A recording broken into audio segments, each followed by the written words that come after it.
Welcome back to the Rays of Hope.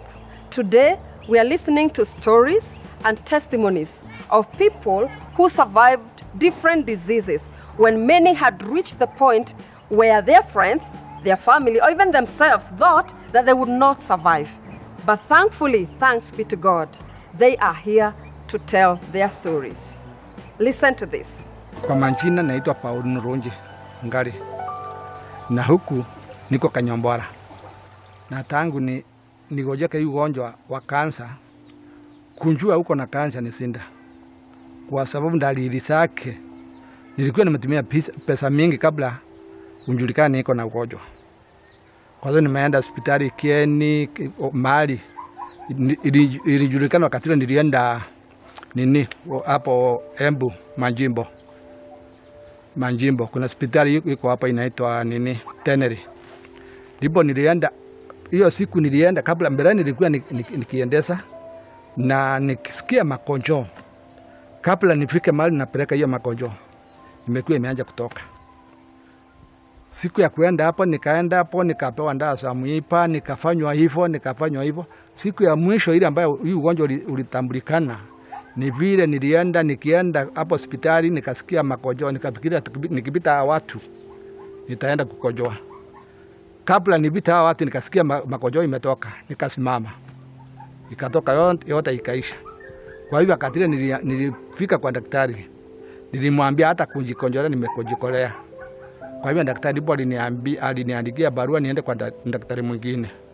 Huyo daktari wakati nilifika kwake, kipimo yake aliniambia ni lazima tutoe kitu upande wa nyuma, itumwe Nairobi iende ikapimwa. Nikaawa na hii sanjari ya maina. Ikaenda kutumwa Nairobi. Sasa wakati ile itumwe Kirundi, hapo nilikuwa zina tu, kwa sababu daktari mwingine nilipelekea akaniambia niende nipigwe picha. Nikaenda nikapigwa picha hii ya CT. Nikaburudisia, akaniambia hataki. Niende nikapigwa picha hii ya bone scan. Akaniambia sasa unaonekana uko na kansa. No mahali imeenea, hatunjui, lazima upigwe hii picha ya MRI. Hizo zote nilikuwa nikitumwa, nikienda Kenyatta nikatumwa Akakani. Wakati nilitumwa hiyo, kwa hivyo nikaambiwa lazima sasa nifanywe operation. Huyo ni mwaka wa 1918, alafu tumeanja January. Ifika mwezi wa pili tarehe 13, wakati hiyo ndio nilifanywa operation ya hiyo ugonjwa. Nikalala hospitali wiki mbili. Kutoka hospitali nikawa sasa nitakuwa nikienda kliniki. Sile ndawa niliandikiwa ndawa hii ya sindano ya miezi 3, hii Sodex, na ya tembe Casodex. Hizo Cadox hata wakati ninapatanga. Na hiyo ingine niko na mwezi mmoja bila kuipata. Na ingine inaitwa Face Care. Hizo ndizo nilikuwa nikipatiwa hapo. Wakati hiyo nilitumia na nikiwa naenda kliniki. Nikienda kliniki nilikuwa nikitumia hizo hii za watoto. Hii watoto wanafaa kwa ajili ya makojoa na ikawa nasa sinasikuwa msito, nikipika Kenyatta sasa inakuwa msito. Kwa hivyo nikitoa nikirudi jirani, hata kuna wakati nilitolewa kwa gari kwa ajili ya makojoa, kwa sababu makojoa mtu mzima inanuka zaidi. Nikatolewa, alafu gari nyingine ikakunja, nikapanda, tukifika mahali nikatolewa. Alafu hiyo siku nikakunja hivyo. Ndipo wakati nilirudi Kenyatta nikamwambia daktari vile ilinitokea, ndipo aliniambia ninunue hizo mpira kuweka ile ambayo napepa makojoa nayo. Wakati hiyo nikilala nikipinduka hivyo, hata nilikuwa nikilia tu, kwa sababu hata kupandisha mguu kwa kiti hii ya sofa set, kuweka mguu hivyo singeweza.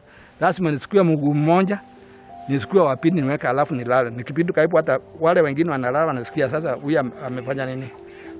Nikitoka huko kuenda kukojoa, ilikuwa kisi hapo kwa njia. Na tangu niwaza hizo dawa za PL hizo za nini za Eden nilianza tarehe 13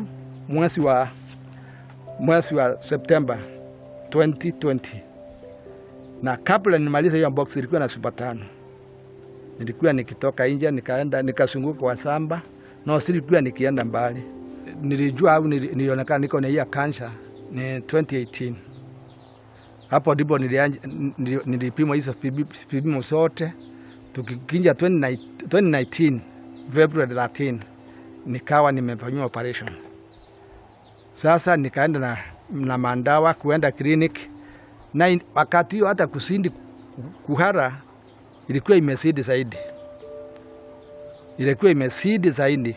Kwa sababu hata kukaa nilikuwa nikifanya nguo moja leo lazima jioni nitoe hiyo nguo. Hata watu wakakosa, watu ambao wakawa hawezi kukunja kwa hii nini kwa mesa.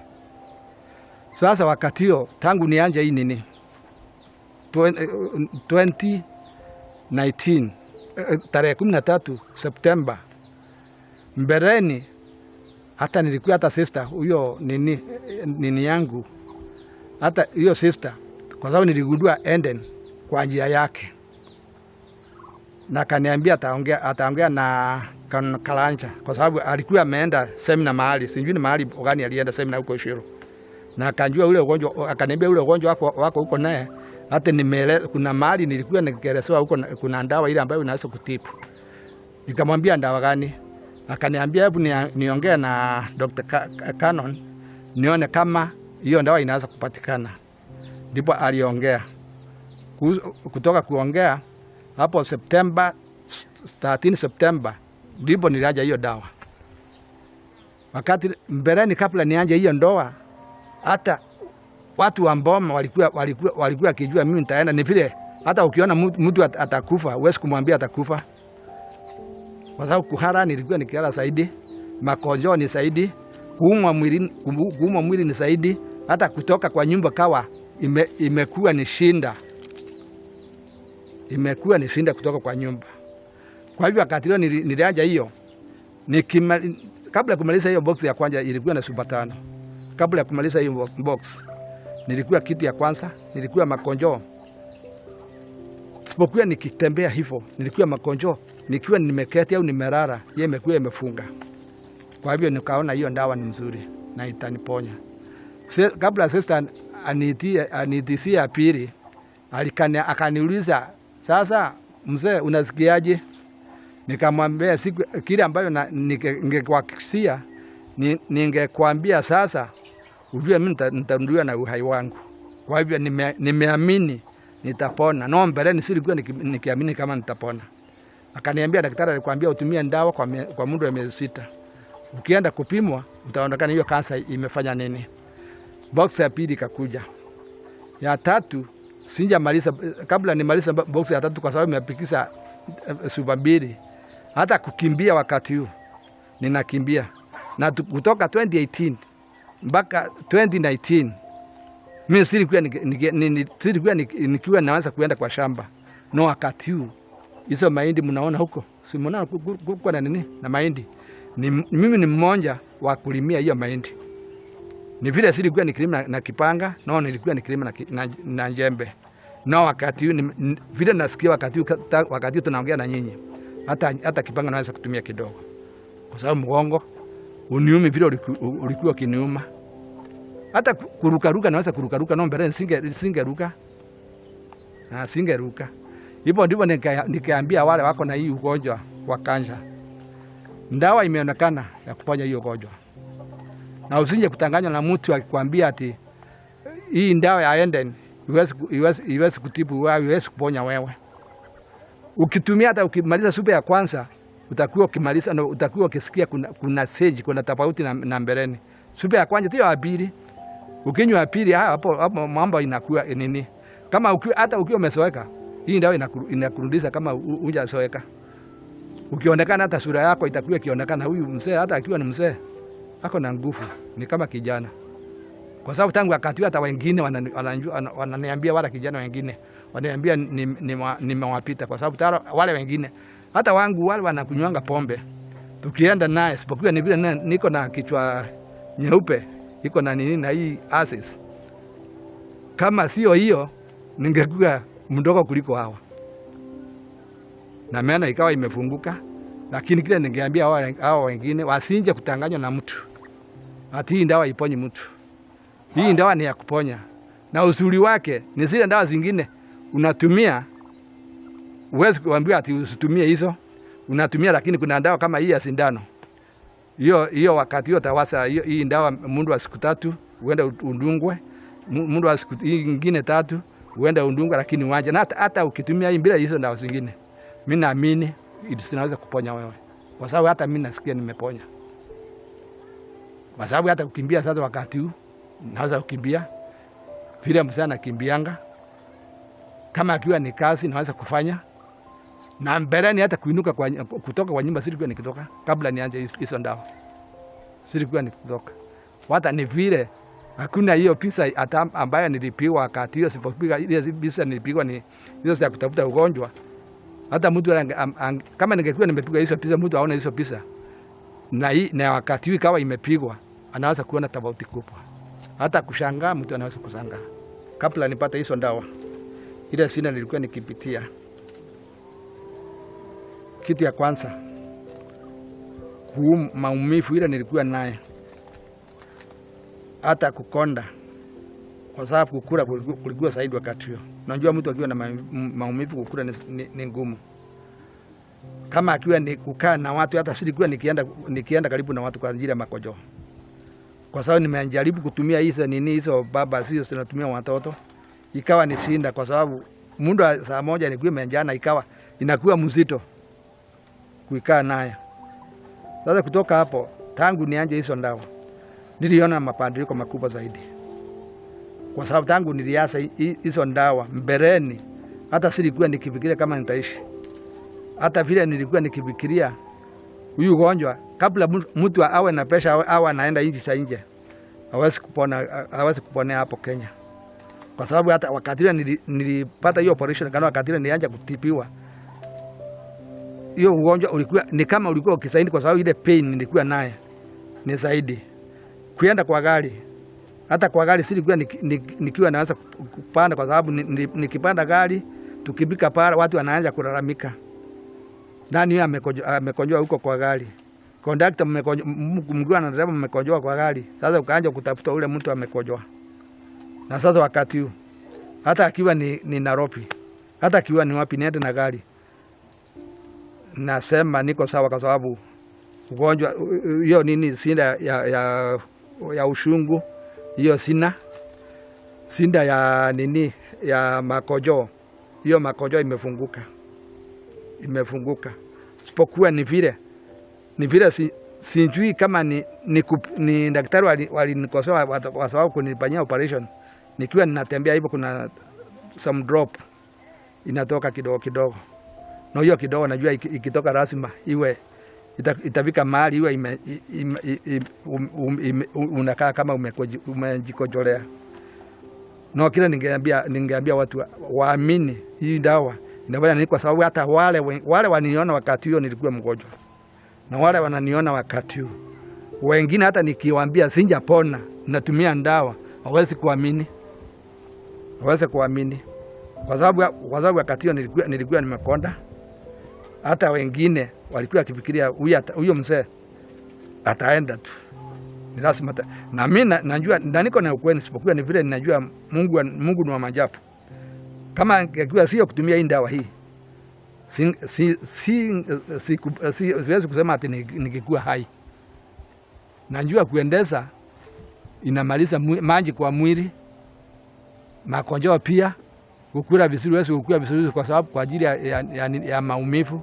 No, wakati huu hata mkiniangalia, hata wengine wanasema hata tumbo imeanza kutoka kwa ajili ya hii dawa. Kwa hivyo yule ambaye anaambiwa ati hii dawa haiwezi kumponya, huyo anaingizwa kwa shimo. Na kitu ya kwanza ikurudishia nguvu ya mwili, ikupe appetite ya kukula.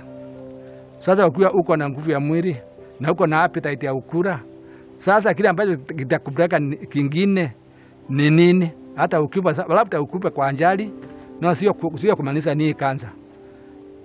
Watu wengine wanaamini kansa iwezi kuponwa, kwa sababu hata huku kwetu kuna watu wengine wamesaa kugonjeka hiyo kansa, na wengine wamekufa kwa ajili ya hiyo kansa. Hata mimi wakati niliambiwa na hiyo kansa, na vile nimeona nimeanza kusorota, nimeamini sasa nitaenda tu. Na wakati huu wale walikuwa akiniona wakati huo, na wale wananiona wakati huu, hata wengine hawezi kuamini kama nilikuwa na hiyo ugonjwa. Na nikawaambia, nawaambia kuna dawa nyingine. Hiyo sister alinifanya nini? Inatoka kwa nini? Kwa kansa. Na inatoka Nairobi. Na wakati wote sasa hii ni box ya 3. Natumiwa niende Embu. Na nikaendea. Sasa hiyo ndawa hata siwezi kuilinganisha na kitu kingine. Siwezi. Kwa sababu hata mwenye kutengeneza hizo ndawa, labda sijui kama alikuwa akijua kitu gani anafanya. Labda ni Mungu alimtuma. Na unajua wakati huu tangu kutoka zamani Mungu alikuwa akitumia watu. Mungu akitaka kuongea nawe lazima kutumia mtu. Mtu akitaka kukusaidia lazima kutumia mtu. Mungu hata kuja kukusaidia mwenyewe, ni mtu atakutuma. Labda huyo daktari alituma na Mungu anje asaidie wale ambayo hawana nguvu, na wale ambayo wako na sinda ya magonjwa, na wale ambayo wako na sinda ya magonjwa. Kwa sababu mimi naona ni kama miracle tu. Kwangu ni miracle. Kwa sababu hata wakati usilikuwa nikiamini kama naweza kufika mahali niko. Silikuwa tangu kabla nianze hizo ndawa. Silikuwa nikifanya nini? Hata mwenye kuniruhusia hizo ndawa, sister, hata tukiongea naye, hata sio watu, hata nikiwa kwa nyumba au niwe mahali, hata niwe kwa mkutano au niwe kwa kanisa, kwa sababu wakati niko ni member wa kanisa na ninaenda kusomea watu, hata sauti ile ambayo haikuwa imerudi.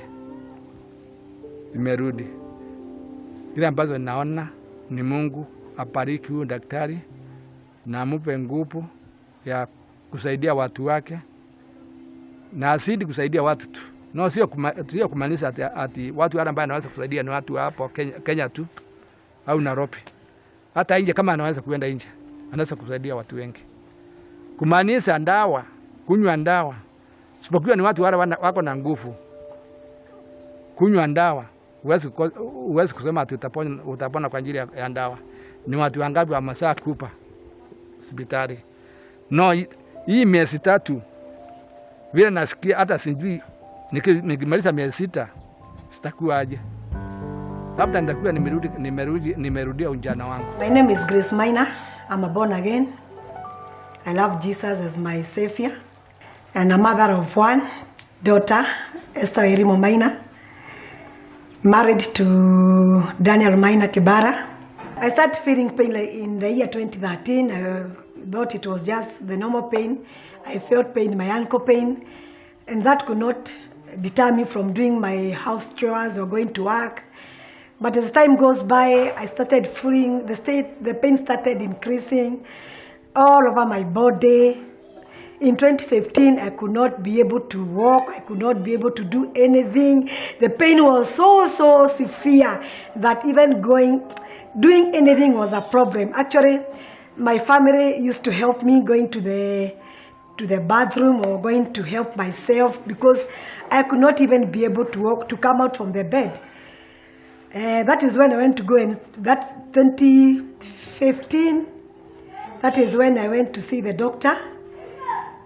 Or rather, I visited so many hospitals, but the problem could not be known.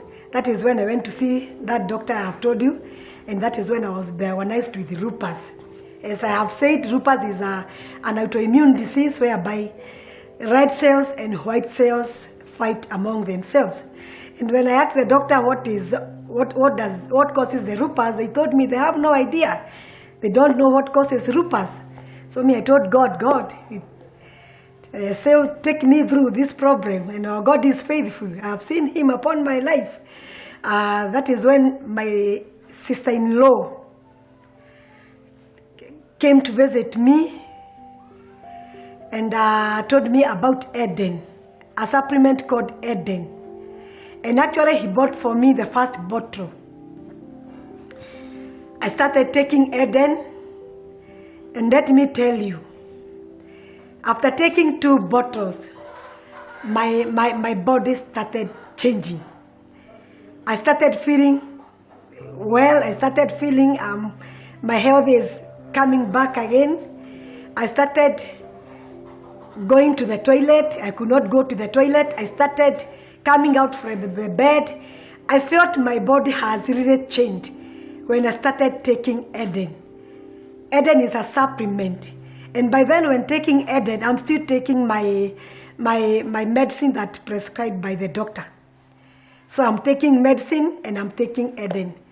But let me say, when I took Eden is the time I realized my body has changed. Because I started feeling well, I started feeling okay, I started feeling my health is coming back again. I started doing almost house chores that I could not do. I could not even do anything there before. I cannot remember the last time I went to the kitchen to cook my people. But when I took 2 bottles of Eden, I started waking up, going to the kitchen and making breakfast for my people. And I thank God for that.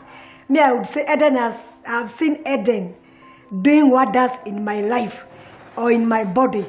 I had taken several supplements there before, but I could not feel change in my body. I could not feel change in my body. I had taken many indeed, but I could not feel change in my body. But when I started taking Eden, that is when my body changed completely. It came back to the way it used to be there before. Because right now I do everything. I go to the shamba. You can see I have a shamba here. I'm the one who planted those maize. You can see many things here. I'm the one who does them. And there before I could not do anything. My children could come and pick me from the bed, hold me both sides. My husband has done a lot to me because actually he even resigned from where he was working to come and take care of me because I was very, very, very sick, extremely sick. But I thank God through Eden, I have seen the hand of God upon my life. As you can see me, I'm okay. Even if I tell you I could not even be able to come out from the bed, going to help myself. I couldn't. Even that young girl you have seen here, there before, I could not even be able to lift her up because my body was so weak. I was feeling like as if I was electrocuted. It is unexplainable how I was feeling there before. But now, I'm okay. I do everything. I cook. I wash clothes. I go to the shamba. I could not go to the church. I stayed like almost 6 months before going to the church. But when I took Eden, within few weeks, within 1 month, I woke up and went back to my normal life. And I started going to the church. Let me tell you, when I was sick, people came here and said, Grace Minor is almost going because of where I was sick. But it is me who is here today, testifying what God has done upon my life. Me, when I had this Eden, I was told by my sister-in-law, it has sued another lady. And actually, I called that lady. And she testified to me the way Eden has really helped her. And that lady was suffering from cancer. And she told me now she's back to her businesses. That is when my sister-in-law brought me 1 bottle of Eden. And that is why I started taking Eden. Through Eden and God, I'm healed. I can say I'm healed. Because the way I am, if it was there before, you could have come to my bed to question me, sleeping in my bed because I could not be able to wake up. I was so weak. I was so weary. I could feel, I was very weak. I was very thin, but I could feel as if I'm carrying 100 tons of kilo in my body. And by then I had really shrimped, but I could not be able to. I was so, yet I could feel as if I'm carrying 100 tons of bag in my body. And by then, my body is really decreasing instead of becoming big. So I would say Eden has done me good. Eden has done me wonders through Canon Karaja, because it is God who gave Canon Karaja this knowledge so that he can help many people.